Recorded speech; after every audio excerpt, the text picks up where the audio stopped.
জিম্বাবুয়ের বিপক্ষে ২ ম্যাচের টেস্টের সিরিজ ১-১ সমতায় শেষ হয়েছে। প্রথম টেস্টে বাংলাদেশের কেউ বলার মতো কিছু অর্জন না করলেও দ্বিতীয় টেস্টে আলো ছড়িয়েছেন মেহেদী হাসান মিরাজ, সাদমান ইসলাম এবং জাকের আলীর মতো ক্রিকেটাররা, যার প্রতিফলন পড়েছে আইসিসির র্যাঙ্কিংয়েও। অপরদিকে বাংলাদেশের বিপক্ষে মনে রাখার মতো একটি সিরিজ কাটালেন জিম্বাবুয়ের স্পিনার ব্লেসিং মুজেরাবানি। তার দুর্দান্ত পারফরম্যান্স তাকে এনে দিয়েছে টেস্টে বোলারদের মধ্যে শীর্ষ ১৫তম। চট্টগ্রাম টেস্টে শতকের পাশাপাশি ৫ উইকেট শিকার করেছেন মেহেদী হাসান মিরাজ। তার পাশাপাশি প্রথম টেস্টেও ৫ উইকেট পেয়েছিলেন এই অলরাউন্ডার। ২ টেস্টে ১৫ উইকেট শিকার করে বোলারদের র্যাঙ্কিংয়ে ৪ ধাপ এগিয়ে ২৬তম স্থানে উঠে এসেছেন মিরাজ। এদিকে ৫ ধাপ উন্নতি হয়েছে টাইগার ব্যাটসম্যান মুমিনুল হকের। ৫৩তম থেকে ৪৮তম স্থানে উঠে এসেছেন তিনি।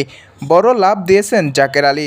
১০ ধাপ এগিয়ে ব্যাটসম্যানদের মধ্যে ৫০তম স্থানে উঠে এসেছেন তিনি। ৪ ধাপ এগিয়েছেন টাইগার অধিনায়ক নাজমুল হোসেন শান্ত। তবে অবনতিও হয়েছে টাইগার ক্রিকেটারদের। জিম্বাবুয়ের সিরিজে না থাকায় ব্যাটসম্যানদের মধ্যে ১ ধাপ লিটনের এবং ৮ ধাপ মুশফিকুর রহিম। এদিকে বাংলাদেশের সফরটা মনে রাখবেন ব্লেসিং মুজেরাবানি। জিম্বাবুয়ের সাবেক পেসার হিট স্ট্রিকের পর দেশের প্রথম বোলার হিসেবে ৭০০ রেটিং পয়েন্ট অর্জন করেছেন তিনি। তার দারুণ পারফরম্যান্সেই সিলেট স্টেট বাংলাদেশকে ৩ উইকেট হারায় জিম্বাবুয়ে। ১৪ ধাপ এগিয়ে ১৫তম স্থানে উঠে এসেছেন মুজেরাবানি। এই সিরিজ দিয়ে আবারও র্যাঙ্কিংয়ে প্রবেশ করেছেন অলিয়েটন মাসাকাজ্জা। Saiful Islam Sunny, news desk.